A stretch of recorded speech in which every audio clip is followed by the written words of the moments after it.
Fala, Gabeira! Olá, voltando depois de umas férias com muita coisa para falar sobre a política brasileira e sobre o Brasil de um modo geral. Mas ainda assim eu peço licença para falar de algo que não está na nossa pauta, mas que me impressionou muito porque é algo mais perto também de um milagre, né?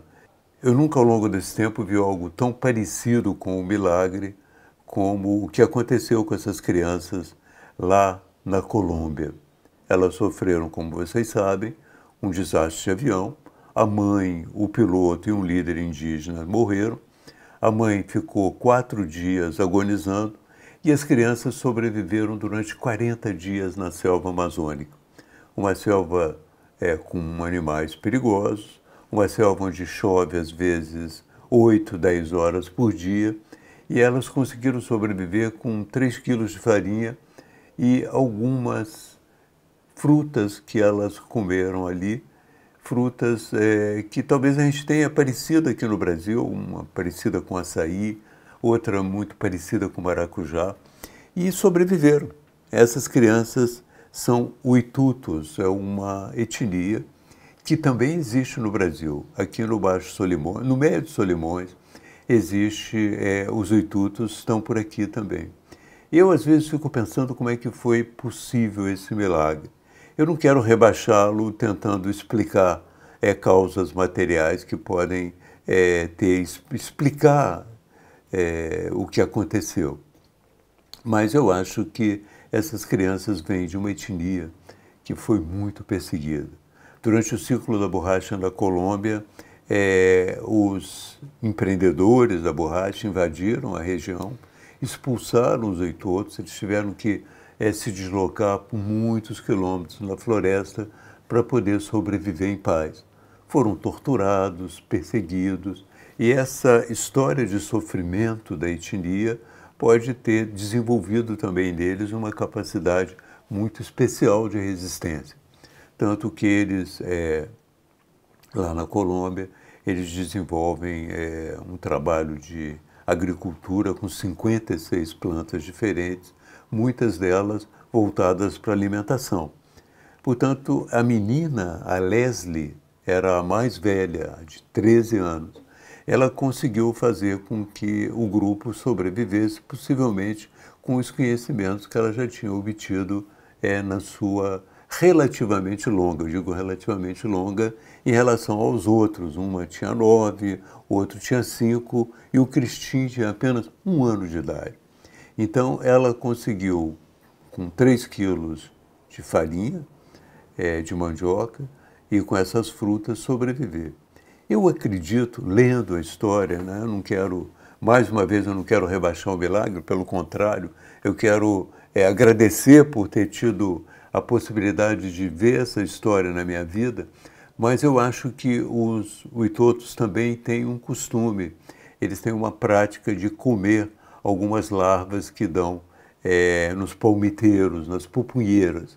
Muito possivelmente as Leslie também conhecia essa possibilidade de algumas larvas serem comidas. Eu não sei se isso teve algum peso, se isso ajudou. O que eu sei também é que ela tinha 2 celulares na mochila, mas usava os celulares para brincar. Eles precisavam de brincar também nesses 40 dias.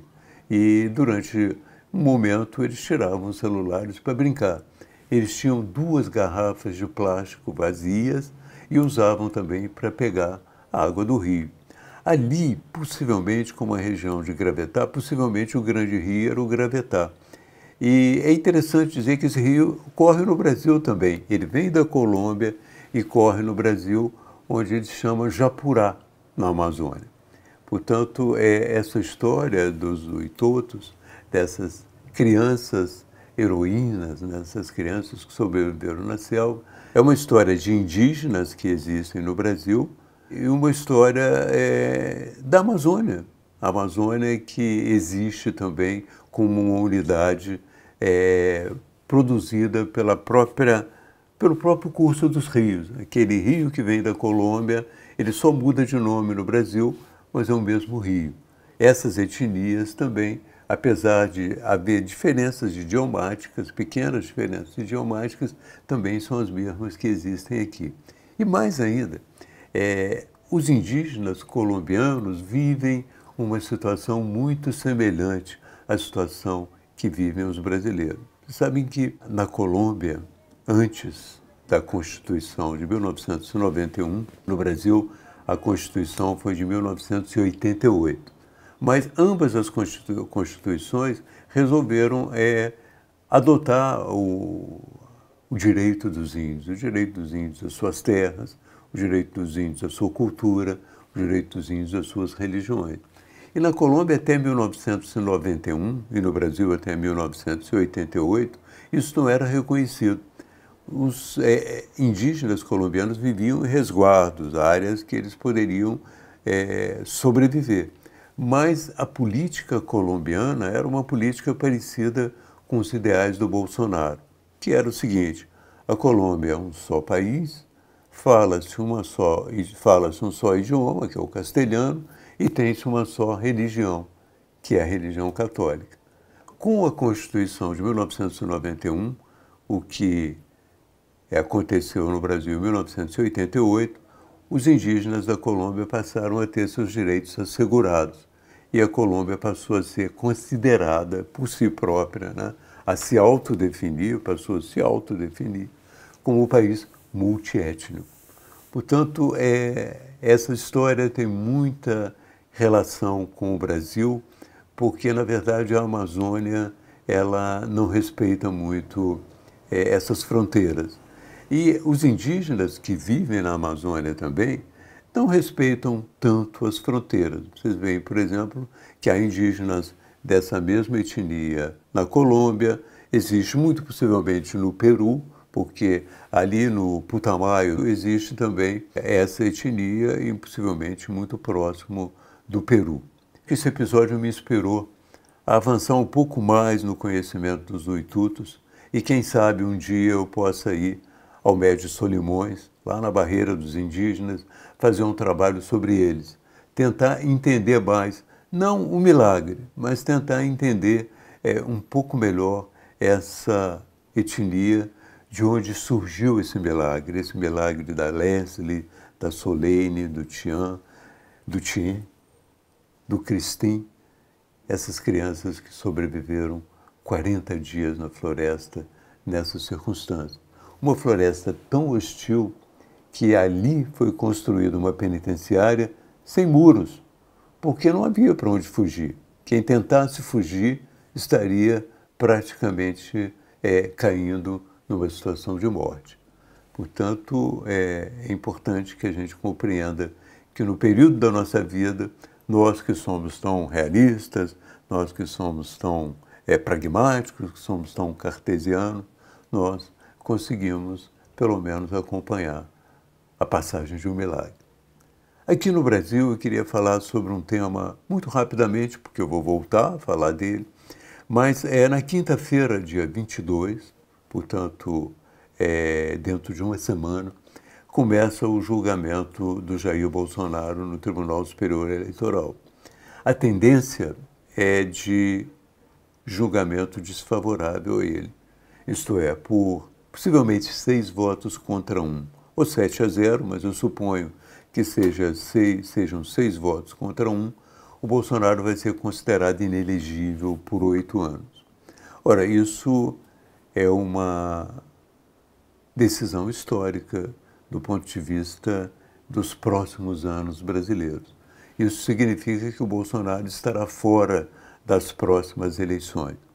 Alguns bolsonaristas esperam que o ministro colocado pelo Bolsonaro no Supremo Tribunal Federal e que tem assento no Tribunal Superior Eleitoral, o Cássio Marques, peça vistas e consiga adiar por 90 dias essa decisão.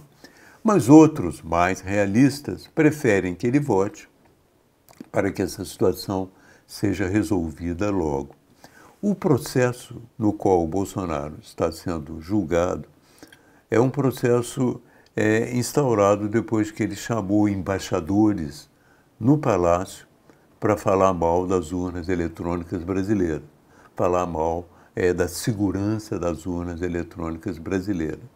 Olha, isso tem um peso muito grande, porque o próprio procurador do Tribunal Eleitoral já pediu a condenação do Bolsonaro, a sua inegibilidade. E tem um peso muito grande porque ele fez isso diante de dignatários estrangeiros e também porque, se você examinar bem, todo o processo de questionamento das urnas eletrônicas teve um papel muito grande no estímulo ao movimento do 8 de janeiro. O movimento do 8 de janeiro, a invasão do Supremo, da Câmara e também do Palácio do Planalto, foi um movimento motivado por uma desconfiança nas eleições. Os eleitores que fizeram isso fizeram na presunção de que as eleições foram fraudadas. Exatamente como aconteceu nos Estados Unidos, só que aqui no Brasil isso foi estimulado por uma crítica às urnas eletrônicas. Lá nos Estados Unidos foi estimulado por uma crítica ao voto por correio. Mas não importa, a desconfiança foi a mesma, a origem da desconfiança partiu do Bolsonaro e aconteceram também algo que pode ser uma espécie de cereja no bolo dessa condenação. É que foi encontrada na casa do ex-ministro da Justiça do Bolsonaro, o Anderson Torres, uma minuta de um projeto de golpe, uma minuta de uma intervenção no Superior Tribunal Eleitoral, numa neutralização dos ministros e numa criação de uma comissão formada principalmente por militares para definir o processo eleitoral. Era um golpe. Além disso, uma outra cereja no bolo foi acrescentada nos últimos dias. Foi a descoberta de algumas informações sobre o golpe no celular do tenente-coronel Mauro Cid, que era o ajudante de ordens do Bolsonaro. Portanto, há toda uma situação, há uma propagação da falsa, sem provas, da ineficácia das urnas eletrônicas, quando elas, na verdade, são eficazes. Há também essa preparação de um golpe e há o 8 de janeiro. Todos esses elementos combinados e, sobretudo, combinados com a ação do Bolsonaro, documentada pela TV oficial, de falar para os embaixadores estrangeiros, podem realmente resultar na sua condenação, o que em Brasília já se considera bastante razoável ou bastante plausível. Portanto, nós teremos uma conjuntura diferente. O que será a conjuntura sem o Bolsonaro como candidato à presidência da República em 2026? Qual o processo que nós teremos? Evidentemente que a corrente política a qual ele pertence, a qual ele lidera, terá algum tempo para apresentar alternativas. Mas, de qualquer maneira, uma alternativa que não seja o Bolsonaro não será também a mesma coisa. É uma alternativa que altera um pouco o quadro de um político carismático, né? E se, nós não consideramos isso ainda, mas se o atual presidente Lula resolver realmente não disputar em 2026, nós não sabemos se essa promessa dele vai ser cumprida, porque política as coisas mudam muito. Mas se não tivermos nas eleições de 2026 os dois grandes líderes carismáticos da esquerda e da direita, nós teremos eleições normais, eleições parecidas com eleições de outros países em que os candidatos se apresentam incorporando correntes, mas são apenas pessoas que lideram essas correntes num determinado momento. Portanto, o Brasil pode estar caindo num processo diferente, numa história diferente, a partir da saída do Bolsonaro de cena e da possível, se é que o presidente Lula pretende manter sua promessa, e da possível saída do presidente Lula de cena em 2026.